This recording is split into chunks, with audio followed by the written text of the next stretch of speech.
माँ के बिना ये जग अधूरा, माँ के बिना नहीं कोई सहारा। माँ ही शक्ति, माँ ही ममता, माँ ही है जीवन का उजियारा। जय माता दी। आप सभी पर माता रानी की कृपा सदैव बनी रहे। प्रिय श्रोताओं, आज हम माँ भगवती के आशीर्वाद से श्री दुर्गा सप्तशती के छठे दिन के अध्याय का श्रवण करेंगे। इस अध्याय में माँ की अनंत शक्ति, उनके अद्भुत चमत्कार और भक्तों पर उनकी असीम कृपा का वर्णन किया गया है। माँ की शरण में जाने से सभी भय समाप्त हो जाते हैं और जीवन में सुख शांति का संचार होता है। तो आइए श्रद्धा और भक्ति से माँ का स्मरण करें और आज के इस दिव्य पाठ का लाभ प्राप्त करें। हे माँ जगदम्बे, जो भी श्रद्धा और भक्ति से आपका स्मरण कर रहा हो, माँ उसके जीवन से अंधकार दूर करें और प्रकाश का संचार करें। उसे अपार शक्ति, साहस और विजय का आशीर्वाद दें। सब मिलकर प्रेम से बोलिए, सच्चे दरबार की जय, माँ भगवती की जय। मार्कंडेय ऋषि कहते हैं, देवी के द्वारा वहां महादैत्यपति शुंभ के मारे जाने पर इंद्र आदि देवता अग्नि को आगे करके उन कात्यायनी देवी की स्तुति करने लगे। उस समय अभीष्ट की प्राप्ति होने से उनके मुख कमल दमक उठे थे और उनके प्रकाश से दिशाएं भी जगमगा उठी थीं। देवता बोले, शरणागत की पीड़ा दूर करने वाली देवी हम पर प्रसन्न हो। संपूर्ण जगत की माता प्रसन्न हो। विश्वेश्वरी, विश्व की रक्षा करो। देवी, आप ही चराचर जगत की अधीश्वरी हो। आप इस जगत का एकमात्र आधार हो, क्योंकि पृथ्वी रूप में आपकी ही स्थिति है। देवी, आपका पराक्रम अलंघनीय है। आप ही जल रूप में स्थित होकर संपूर्ण जगत को तृप्त करती हो। आप अनंत बल संपन्न वैष्णवी शक्ति हो। इस विश्व की कारणभूता परामाया हो। देवी, आपने इस समस्त जगत को मोहित कर रखा है। आप ही प्रसन्न होने पर इस पृथ्वी पर मोक्ष की प्राप्ति कराती हो। देवी, संपूर्ण विद्याएं आपके ही भिन्न भिन्न स्वरूप हैं। जगत में जितनी स्त्रियां हैं वे सब आपकी ही मूर्तियां हैं। जगदम्ब, एकमात्र आपने ही इस विश्व को व्याप्त कर रखा है। आपकी स्तुति क्या हो सकती है? आप तो स्तवन करने योग्य पदार्थों से परे और परावाणी हो। जब आप सर्वस्वरूपा देवी, स्वर्ग तथा मोक्ष प्रदान करने वाली हो, तब इसी रूप में आपकी स्तुति हो गई। आपकी स्तुति के लिए इससे अच्छी उक्तियां और भला क्या हो सकती हैं? बुद्धि रूप से सब लोगों के हृदय में विराजमान रहने वाली तथा स्वर्ग एवं मोक्ष प्रदान करने वाली नारायणी देवी, आपको नमस्कार है। कला, काष्ठा आदि के रूप से क्रमशः परिणाम की ओर ले जाने वाली तथा विश्व का उपसंहार करने में समर्थ नारायणी, आपको नमस्कार है। नारायणी, आप सब प्रकार का मंगल प्रदान करने वाली मंगलमयी हो। कल्याणदायिनी शिवा हो। सब पुरुषार्थों को सिद्ध करने वाली शरणागत वत्सला, तीन नेत्रों वाली एवं गौरी हो, आपको नमस्कार है। आप सृष्टि, पालन और संहार की शक्तिभूता सनातनी देवी, गुणों का आधार तथा सर्वगुणमयी हो। नारायणी, आपको नमस्कार है। शरण में आए हुए दीनों एवं पीड़ितों की रक्षा में संलग्न रहने वाली तथा सबकी पीड़ा दूर करने वाली नारायणी देवी, आपको नमस्कार है। नारायणी, आप ब्रह्माणी का रूप धारण करके हंसों से जुते हुए विमान पर बैठती तथा कुश मिश्रित जल छिड़कती रहती हो, आपको नमस्कार है। माहेश्वरी रूप से त्रिशूल, चंद्रमा एवं सर्प को धारण करने वाली तथा महान वृषभ की पीठ पर बैठने वाली नारायणी देवी, आपको नमस्कार है। मोरों और मुर्गों से घिरी रहने वाली तथा महाशक्ति धारण करने वाली कौमारी रूप धारिणी निष्पापे नारायणी, आपको नमस्कार है। शंख, चक्र, गदा और शारंग धनुष रूप उत्तम आयुधों को धारण करने वाली वैष्णवी शक्ति रूपा नारायणी, आप प्रसन्न हो, आपको नमस्कार है। हाथ में भयानक महाचक्र लिए और दाढ़ों पर धरती को उठाए वराही रूप धारिणी कल्याणमयी नारायणी, आपको नमस्कार है। भयंकर नृसिंह रूप से दैत्यों के वध के लिए उद्योग करने वाली तथा त्रिभुवन की रक्षा में संलग्न रहने वाली नारायणी, आपको नमस्कार है। मस्तक पर किरीट और हाथ में महावज्र धारण करने वाली, सहस्त्र नेत्रों के कारण उद्दीप्त दिखाई देने वाली और वृत्तासुर के प्राणों का अपहरण करने वाली इंद्र शक्ति रूपा नारायणी देवी, आपको नमस्कार है।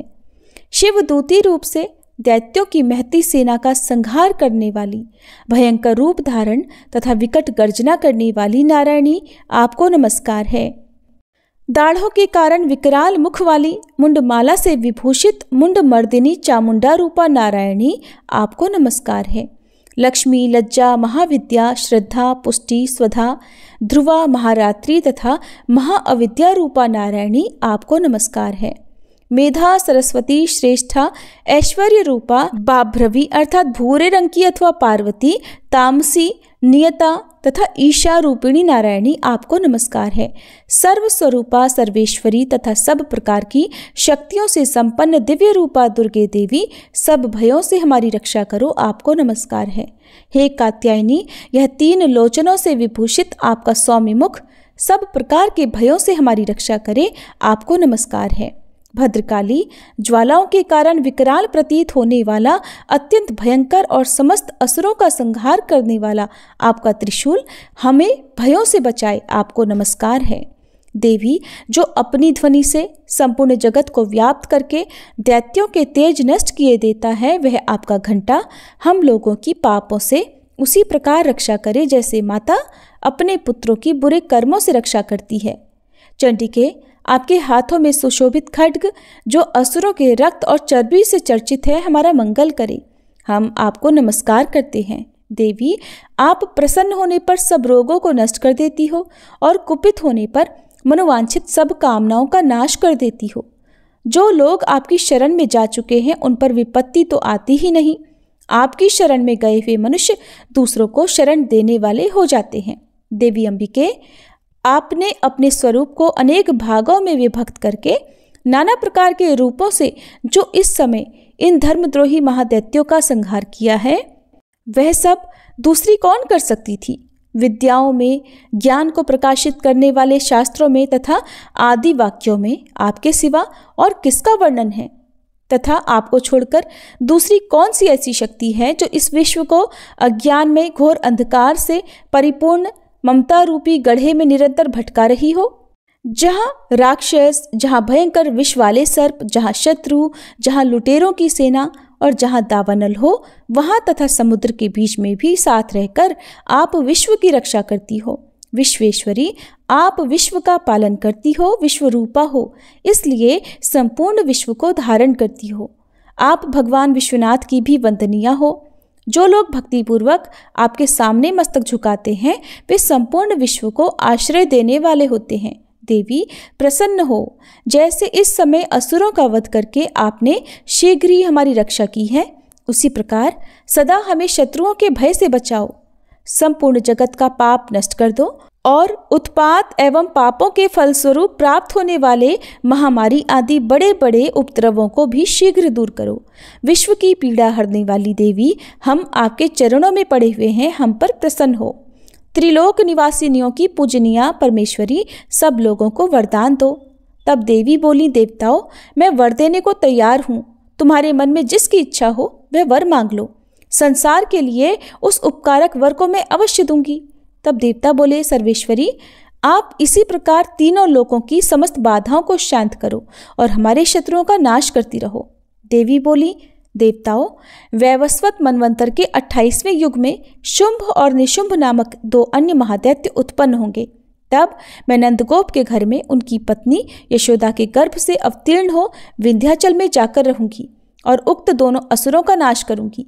फिर अत्यंत भयंकर रूप से पृथ्वी पर अवतार ले मैं विप्रचित्ति नाम वाले दानवों का वध करूंगी। उन भयंकर महादैत्यों को भक्षण करते समय मेरे दांत अनार के फूल की तरह लाल हो जाएंगे। तब स्वर्ग में देवता और मर्त्यलोक में मनुष्य सदा मेरी स्तुति करते हुए मुझे रक्तदंतिका कहेंगे। फिर जब पृथ्वी पर 100 वर्षों के लिए वर्षा रुक जाएगी और पानी का अभाव हो जाएगा, उस समय मुनियों के स्तवन करने पर मैं पृथ्वी पर अयोनिजा रूप में प्रकट होंगी और 100 नेत्रों से मुनियों को देखूंगी। अतः मनुष्य शताक्षी इस नाम से मेरा कीर्तन करेंगे। देवताओं, उस समय मैं अपने शरीर से उत्पन्न हुए शाकों द्वारा समस्त संसार का भरण पोषण करूंगी। जब तक वर्षा नहीं होगी तब तक वे शाक ही सबके प्राणों की रक्षा करेंगे। ऐसा करने के कारण पृथ्वी पर शाकंभरी के नाम से मेरी ख्याति होगी। उसी अवतार में मैं दुर्गम नामक महादैत्य का वध भी करूंगी। इससे मेरा नाम दुर्गा देवी के रूप से प्रसिद्ध होगा। फिर मैं जब भीम रूप धारण करके मुनियों की रक्षा के लिए हिमालय पर रहने वाले राक्षसों का भक्षण करूंगी, उस समय सब मुनि भक्ति से नतमस्तक होकर मेरी स्तुति करेंगे। तब मेरा नाम भीमा देवी के रूप में विख्यात होगा। जब अरुण नामक दैत्य तीनों लोकों में भारी उपद्रव मचाएगा, तब मैं तीनों लोकों का हित करने के लिए 6 पैरों वाले असंख्य भ्रमरों का रूप धारण करके उस महादैत्य का वध करूंगी। उस समय सब लोग भ्रामरी के नाम से चारों ओर मेरी स्तुति करेंगे। इस प्रकार जब जब संसार में दानवी बाधा उपस्थित होगी, तब तब अवतार लेकर मैं शत्रुओं का संहार करूंगी। जय माता दी। इस प्रकार श्री मार्कंडेय पुराण में सावर्णिक मनवंतर की कथा के अंतर्गत देवी महात्म्य में देवी स्तुति नामक 11 अध्याय पूर्ण हुआ। हे मां जगदम्बे, आज के अध्याय का श्रवण करने वाले सभी भक्तों को अपनी छत्र छाया में रखना, हम सभी को अपनी भक्ति, शक्ति, धैर्य और सद्बुद्धि प्रदान करना, हमारे हर कदम को सही दिशा देना और हमें अपने प्रेम और करुणा से भर देना।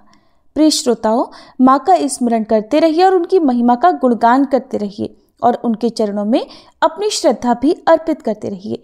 कल हम सभी श्री दुर्गा सप्तशती के 7वें दिन के अध्याय के साथ फिर से मिलेंगे। तब तक माँ के चरणों में लीन रहिए और जय जयकार करते रहिए। सब मिलकर प्रेम से बोलिए, माता रानी की जय।